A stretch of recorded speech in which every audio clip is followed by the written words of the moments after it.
누가복음 10장 35절. 이튿날에 데나리온 둘을 내어 주막 주인에게 주며 가로되 이 사람을 돌봐주라. 부비가 더 들면 내가 돌아올 때 갚으리라. 선한 사마리아인이 그 강도 만난 자를 주막 주인에게 위탁하는 거죠. 이 데나리온을 줬어요. 1 데나리온은요, 이게 하루 품삯이에요. 하루 가서 일하면 요 은전 하나를 주는 거예요. 2 데나리온을 준 거예요. 이틀치 품삯이에요.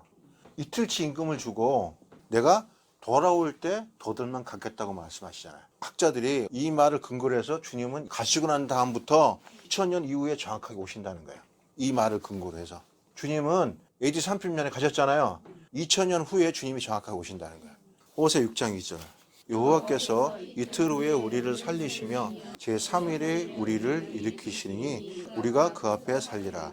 여기 우리는 누구예요? 이스라엘 얘기하고 있죠. 우리는 우리가 아니에요. 교회가 아니에요. 호세아가 이스라엘 선지자죠. 멸망해가는 지금 이스라엘을 눈앞에 두고 이 예언을 한 거예요. 주님께서 이틀 후에 우리를 살리신다는 거예요. 최종적으로 유대인들을 이틀 후에 살리시며 3일에 우리를 일으키시니, 이 말은 뭐냐면 2030년이 종결점이에요. 교회 시대가 2000년 이어져 왔죠. 이틀 후에 지금 마지막 뭐가 남았어요? 유대인들을 위한 한 일이 남았잖아. 하나님은 역사적인 타임 스케줄을 이스라엘에 맞춰놓은 거예요.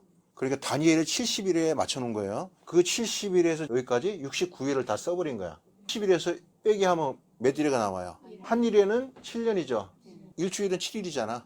7일이니까 7년으로 보는 거예요. 2030년에 주님이 오시는데 여기서부터 7년이 시작되는 거예요. 유대인들을 위한 거예요. 유대인들을 하나님이 회복시키셔야 되잖아. 여기서부터 7년, 그러면 490년이 채워지죠. 그럼 490년이 채워지면 다니엘서 해봐. 이때 모든 게 다 끝난다고 얘기하고 있잖아요.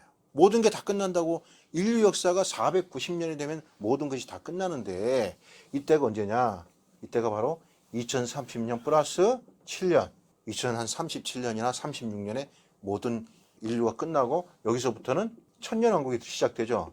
여러분, 이 천년왕국은 사실은 유대인에게 약속한 거예요. 유대인에게. 이 천년왕국 동안에 이스라엘이라는 이 나라가 모든 세계 열방 중에서 으뜸 가는 나라로 하나님 세우신다고 하셨어요.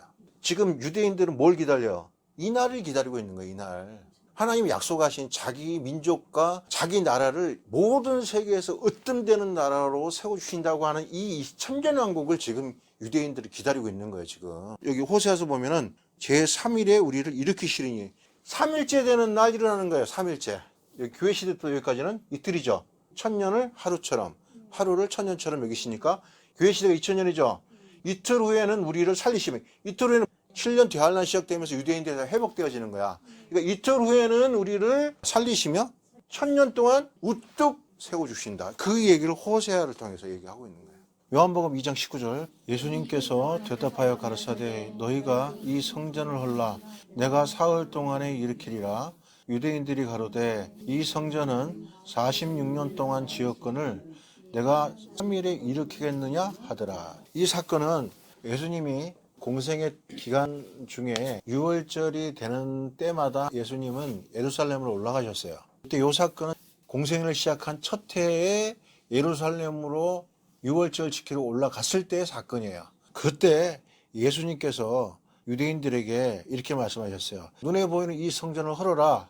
내가 3일 만에 다시 일으키겠다 하니까 유대인들이 그 얘기를 듣고, 이 성전은 46년 동안 지었는데 어떻게 3일 만에 일으키겠느냐라고 예수님을 비난했어요. 근데 이 성전은 누구를 가리켜요? 예수님 당신 자신을 가리키는 거였어요.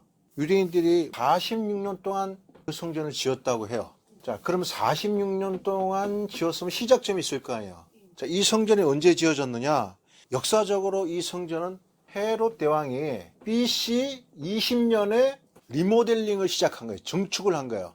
이때 성전이 제2성전, 그러니까 수룹바벨 성전이라고 하는데, 근데 이 수룹바벨 성전 이전에 솔로몬 성전이 있었죠.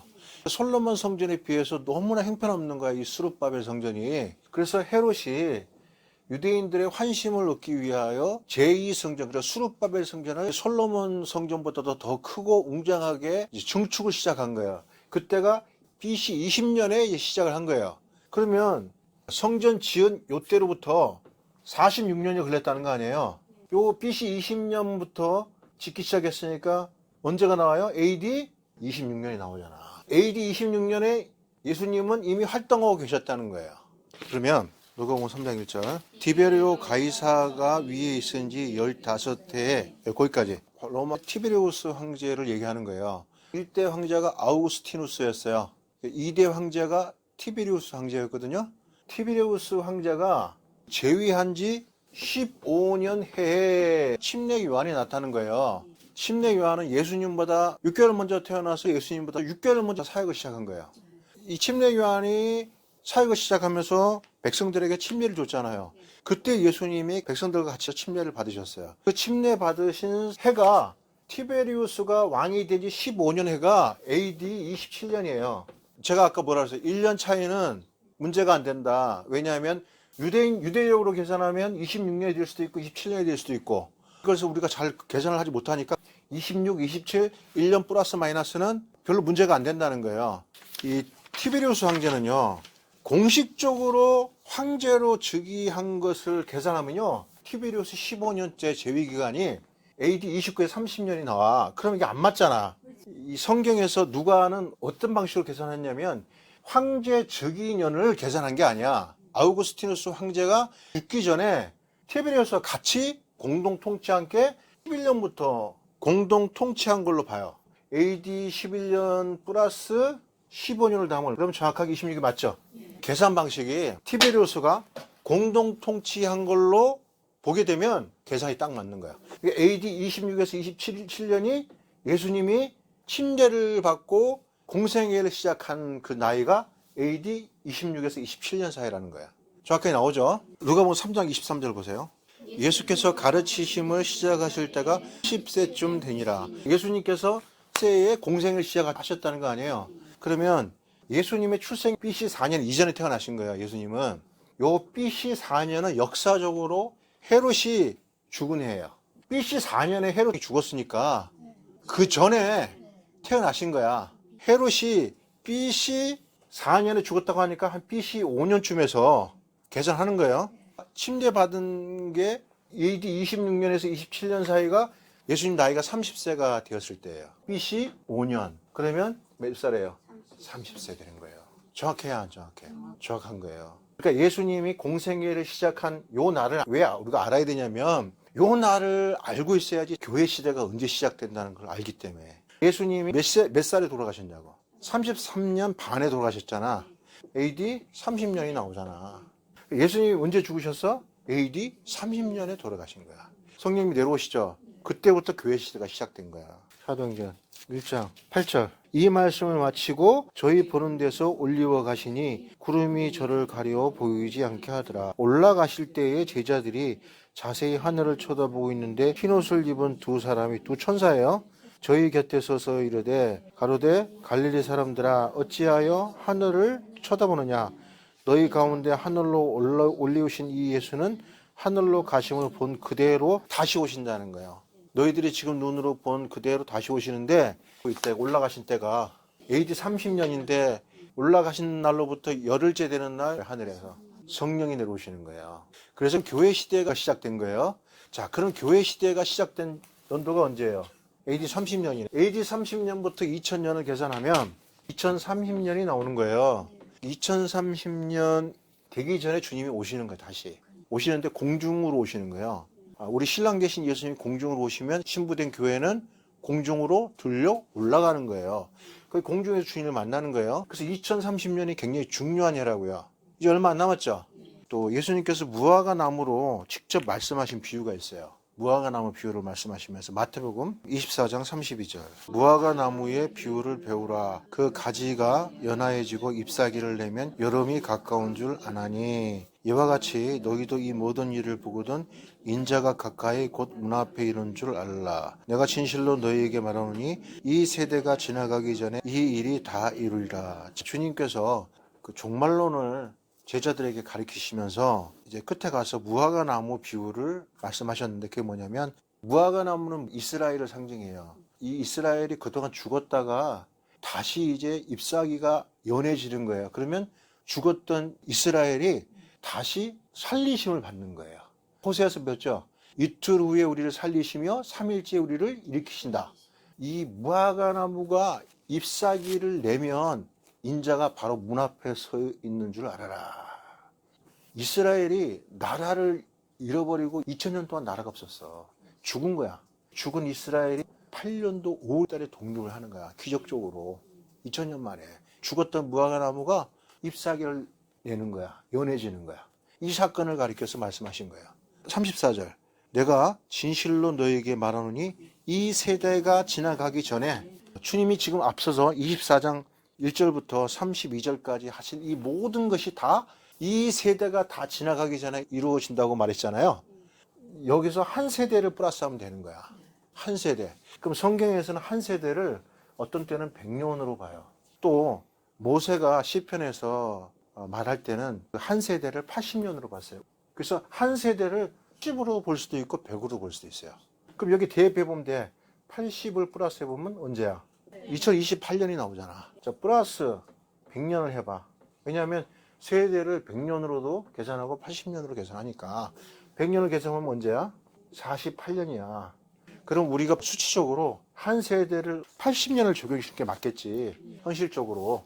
앞으로 주님이 20년 이후에 오시지는 않을 거야. 지금 세상에 이렇게 돌아가는 걸 보면. 그러면은 80년으로 우리가 계산을 했을 때 2028이 나오는 거예요. 그럼 이 세대가 다 지나가기 전에 이 모든 사건들이 이루어진다고 했을 때 80을 대입하면은 계산이 맞아 떨어져요. 우리가 지금 2030년이 중요하다고 제가 지금 얘기를 했고, 이 교회 시대를 주님께서 직접 하신 말씀이 이방인의 때라고 말씀하셨어요. 왜냐하면 구원이 유대인에게서부터 이방인에게 넘어온 때야. 이방인의 때가 다 차면 또 유대인에게 또 넘어가는 거예요. 누가복음 21장 44절. 저희가 칼날에 죽임을 당하며 모든 이방에 사로잡혀 가겠고 예루살렘은 이방인의 때가 차기까지 이방인들에게 밟히리라. 교회 시대가 AD 30년에 시작됐다고 그랬죠? 40년이 지나면 무슨 일이 벌어지느냐? 지금 예수님이 말씀하신 이 사건이 벌어지는 거예요. 저희가 칼날에 죽임을 당하며 AD 70년에 로마의 타이투스 장군이 와서 예루살렘을 멸망시켜 버렸다고요. AD 30년에 이방인의 때가 시작됐다고 해도 무방해요. 왜냐하면 복음이 유대인에게서 교회로 넘어왔잖아요. 교회는 주로 이방인들을 구성으로서 이루어지는 거거든. 그러니까 이때로부터 유대인의 칼날에 죽임을 당한 건 AD 70년이지만 사실은 이 교회 시대 때부터 이방인의 때가 시작된 거예요. 언제까지? 우리는 몰라. 이방인 때가 언제 끝나는지. 근데 지금은 알았어. 언제 끝난다고 이방인의 때가? 2030년쯤에선 이방인의 때가 끝난다. 근데 그 끝나려면 그 요건이 충족이 돼야 돼. 그냥 끝내는 게 아니에요. 하나님께서 보실 때 이방인들의 수가 차야 돼. 이방인들의 수가 차는 시점이 언제예요? 2030년쯤에선 하나님께서 계획하시고 예정하신 사람들 수가 차는 거예요. 그러면 그때 셔터를 딱 내리시는 거야. 그때가 언제? 30이다. 로마서 11장 25절. 형제들아 너희가 스스로 지혜 있다 함을 면하기 위하여 이 비밀을 너희가 모르기를 내가 원치 아니하노니 이 비밀은 이방인의 충만한 수가 들어오기까지 이스라엘이 들어는 완악하게 된 것이라. 이방인의 충만한 수가 될 때까지는 유대인들이 완고하게 된다는 거 아니에요. 회개를 안 한다는 얘기 아니에요. 근데 이방인의 충만한 수가 차면 그때는 다시 바톤이 누구에 넘어가요? 유대인에게 다시 넘어가는 거예요. 유대인의 한때가 시작되는 거예요. 자, 그럼 계시록 11장 2절 가보세요. 성전 밖 마당은 청량하지 말고 그냥 두라. 이것을 이방인에게 주었은즉 저희가 거룩한 성을 42달 동안 짓밟히리라. 여기서 말하는 이제 거룩한 성은 예루살렘 성전을 얘기하는데요. 이게 넓은 의미로 하나님의 성전이 AD 70년에 눈에 보이는 성전이 사라졌죠. 원래 이 예루살렘은 유대인들에게 주어진 거였고 이방인들이 예루살렘을 짓밟기 시작하는 거예요. 42달. 이 42달은 후 3년 반 42달을 말하기도 해요. 그렇지만 넓은 의미에서는 AD 70년에 로마의 타이투스가 와서 예루살렘 성전과 성을 완전히 불태운 그 시점으로 보기도 해요. 다니엘에서 다시 넘어가 보세요. 그 26절에 보면 장차 한 왕이 와서 이 왕은 타이투스를 역사적으로 가리켜요. 또 한 방면에서 나중에 장차 올 적그리스도를 상징적으로 말하고 있어요. 26절에서 장차 한 왕은 사실 역사적으로 누구였어요? 타이투스 장군이죠. 타이투스 장군이 나중에 적그리스도의 그림자로서의 일을 먼저 한 거예요. 27절, 그가 장차 많은 사람으로 더불어 한 이래 동안 언약을 굳게 정하였고, 여기서 그럼 27절에서 그가, 그러면 이 그가가 누굴 가리켜요? 타이투스 장군 그림자였고 실제가 적그리스도예요.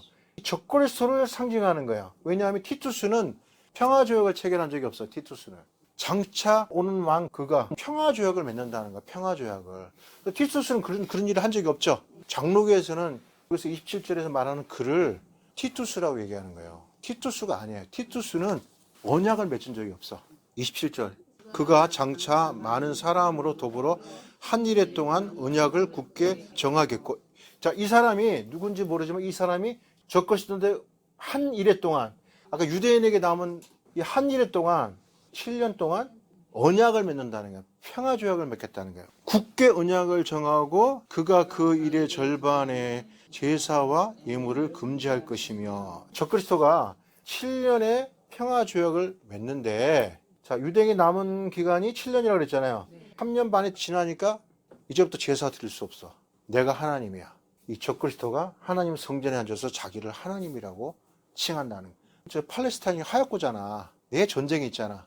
근데 그 전쟁을 누가 종식시키느냐? 이 적그리스도가 가서 종식시키는데 이스라엘 주변에 있는 여러 아랍 국가들과 함께 서로 불가침 조약을 맺는 거예요. 그때부터 이제 이스라엘은 전쟁이 없는 거지. 유대인들은 평화 조약을 맺고 평화를 가져온 이 적그리스도를 메시아로 그때 추앙을 하면서 받아들이게 되는 거예요. 적그리스도는 메사가 하는 일이 유대인들을 이롭게 하는 일만 하는 거예요. 유대인들이 봤을 때는 저 사람이 메시아가 아니면 누가 메시아겠냐? 메시아다 그러고 그 사람을 메시아로 받아들이기 시작하는 거야. 네. 정치적으로 유대인들이 이득이 되는 적그리스도를 유대인들이 메시아로 받아들이는 거야. 유대인들이 제일 소망하는 게 뭐야? 성전을 다시 짓고 그 제사를 지내는 거야. 근데 이 적그리스도가 성전을 다시 짓게 해줘. 성전을 지으려면 문제가 보통 문제가 아니야. 왜냐하면 거기가 이슬람 제2의 성지거든. 이슬람 교도들이 가만히 있질 않아요. 그 황금 돈사원을 철거하고 성전을 세워야 되는데 그 성전을 세우려면 전 세계 이슬람 교도들과 전쟁이 붙는 거예요. 근데 그 전쟁을 일으키지도 않고 평화적으로 해결해 주는 거야. 성전을 짓게 해주겠다고. 적그리스도 평화조약으로 성전을 짓는 거예요. 제3성전을. 그러니까 유대인이 봤을 땐 메시아지. 메시아로 그래 추앙을 하고 받아들였는데 적그리스도가 3년 반이 지나니까 제사 그만, 스톱. 자기가 하나님이라고 성전 들어가서 자기에게 제사를 지내라는 거야. 티투스가 왔을 때 몇 명을 죽였어요? 110만 명을 죽였죠. 타이투스 그림자라 그랬죠. 유대인들이 저가 자기를 하나님이라 하니까 저건 적그리스도구나. 그때 알아차린 거야. 그때부터 적그리스도를 거부하기 시작하니까 적그리스도가 유대인들을 참살하는 거예요. 티투스가 죽였던 유대인들보다 더 많은 유대인들이 죽임을 당할 수도 있어요. 스가랴서에 3분의 2가 죽는다면 3분의 2가 피바람이 부는 거죠. 유대인에게도 대환란이고 예수를 믿고 거듭나지 못해서 남아있는 이 땅에 있는 그리스도인들이 똑같은 환란과 핍박을 적그리스도로부터 받는 거예요. 그래서 적그리스도는 2030년부터 효율적으로 모든 인류를 감시하고 통제하기 위하여, 다스리기 위하여 디지털 신분증을 2030년까지 발급하려는 그런 계획을 갖고 있는데 이 적그리스도가 누군지는 몰라요. 근데 지금 윤곽이 드러났어요. 누군지.